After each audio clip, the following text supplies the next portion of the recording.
If you find the facial interface on the Quest 3S uncomfortable and you want to upgrade, well, you can't just go out and buy the facial interface for a Quest 2 or a Quest 3 because it's not going to fit on here. You do need to buy a Quest 3S specific facial interface.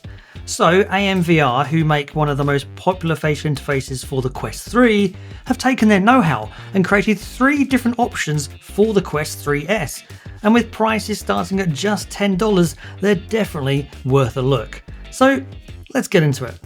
Before I go any further, AMVR did send me these to review, but they're not paying for or sponsoring this video, so you are, as always, going to get my honest opinion. So the first one we're going to look at is the cheapest option, and this is just a silicone cover. Comes in at $10, so it's the cheapest upgrade here, and it simply sits over the front or over the top of the existing facial interface. So if you don't mind the facial interface that is already on the Quest 3S, well, there's definitely an upgrade that I want to do to this because the facial interface is just foam. So if you sweat whilst you're playing games, then all your sweat is just going to go into the foam of the facial interface. And with no way to clean that, that's just a little bit gross. So the silicone cover that AMVR have done just goes over the top of the default facial interface. That makes it wipe downable, makes it waterproof. You can easily clean this as well, so it's way more hygienic. And prices for this are around $10. So it's the cheapest way of making your Quest 3S more hygienic, and you'll also find the silicone cover will actually stick to your face better than the cloth that's on the facial interface as well. If, however, you don't like the facial interface and want to replace it completely, 2 different versions that AMVR have created. One is a wide version, one is a standard version. The naming convention is a little bit confusing though, because it's not really referring to the width of the head or the facial interface. It's referring to the height of the top part of the foam. So it's more of a tall version versus the standard version. So the tall version, or the wide version, that's here is catered specifically for elite head straps. So that bigger top strap, or that bigger, wider strap at the top, that's going to help distribute your weight across your forehead more, so it's more akin or more aligned to elite head straps. As opposed to if you go for the thinner version, well, that isn't going to distribute the weight as well, but it doesn't matter because this is primarily for halo head straps. That's where the forehead is actually taking most of the weight of the head strap, and there's really not much weight on your face.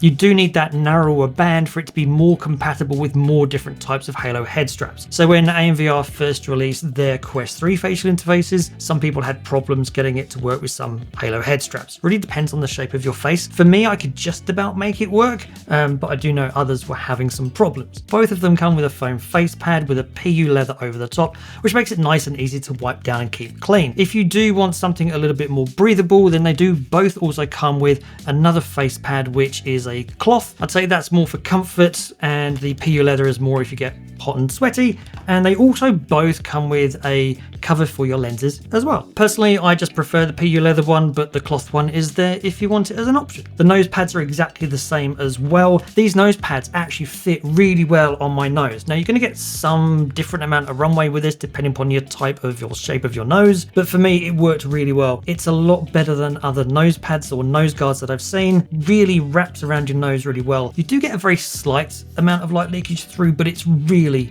minimal. You've got these massive vents over the top of both of them, and that's really going to help hot air escape and help to keep you cool. There's no vents underneath. I would have liked to have seen a couple, which would have helped sort of draw cool air in, but certainly plenty across the top. You definitely will notice the difference compared to the default facial interface. Now, it's not going to keep you as cool as Meta's own breathable facial interface, and I featured this one in my review of the Quest 3S. This is a super breathable facial interface, but the downside of it is that it's got a mesh side, so it lets in so much light, it's ridiculous.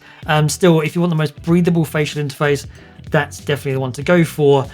But I think the AMVR one is a far better compromise between making sure it blocks out as much light as possible and making it breathable at the same time. Regarding light leakage, because of those vents, I will say that the light blockage on both of these are really good. The only way I could get any light to leak into this facial interface was if I had a light directly above my head and I looked up, then I could just about see some light coming in through the vents, but it's really tiny. Under normal conditions, and if you're not deliberately trying to do it, it is like pitch black when you have these on. Both of these have a spacer. So that spacer gives you a little bit more room, say if you want the headset further away from your eyes, or maybe if you're wearing glasses. This does offset the loss somewhat of the fact that these aren't adjustable. So the AMVR Quest 3 facial interface had 3 notches on it, so you could choose the distance that you wanted it away from your headset. AMVR have stopped doing that with this. It's just a fixed design. The upside of that is that it lets in less light, and the spacer does give you an additional depth option if you need it. So I actually think that this is a better design.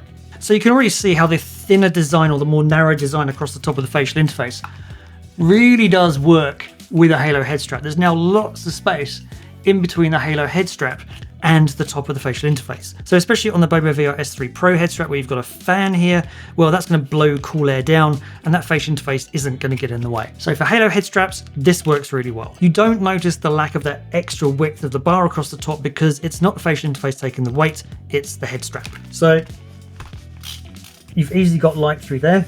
So the cool air can get into your face. You've got the venting across the top to help the hot air get out. It is pitch black, other than I've got a very slight amount of light coming in through the bottom, but that's really it. It's staying well and in place on my face. It's not irritating my face. It's just really nice and soft and comfortable to wear. So now we're going to take this one off, and we're going to put the bigger one on for the Elite head straps. Right, so this is the Kiwi Design K4 Boost. So this is the Elite style head strap with the battery pack.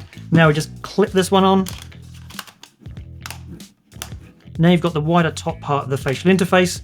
So putting that one on, oh, you can definitely feel that. You can feel the extra height of the facial interface across the top, and it's definitely helping to distribute that weight of that headset across your forehead. It's almost trying to act as like a bit of a Halo head strap in an Elite strap. I mean, I've used the AMVR facial interface on the Quest 3. That's been comfortable. So honestly, I really wasn't expecting anything else, if I'm being honest. If I take this off and just used it without the spacer, there we go. With the default facial interface, and especially the elasticated head strap as well, what I found is that my nose would hit the inside of the Fresnel lenses when I shook my head, and it really hurt. However, with this, when your nose goes into the headset, these flaps go against the lenses, so they help give you some protection, and that's really cool. I think AMVR have done a really good job there. So which of these should you buy? Well, I think if you do find the facial interface that comes with the Quest 3S out of the box comfortable, then there's not really a reason for getting the others. In that case, getting the silicone cover is a good idea, because whilst you're not upgrading the facial interface, you are making it more waterproof and more hygienic, and that's a good thing. The price for that is around $10 on both AMVR's own website and places like Amazon as well. And if you want to replace your facial interface completely, then you've now got 2 versions. You've got the tall wide version for Elite style head straps, and you've got the standard narrow version for Halo style head straps. Prices for both of these are around $30, again on AMVR's own website and places like Amazon as well. I will put purchase links to all of them in the description down below so that you can go check them out for yourself. If you want to check out some more Quest 3S accessories, then be sure to check out the link up here. Thanks for watching. If you have enjoyed the video, please don't forget to like and share it. Consider subscribing if you're not. And as always, I'll see you in the next one.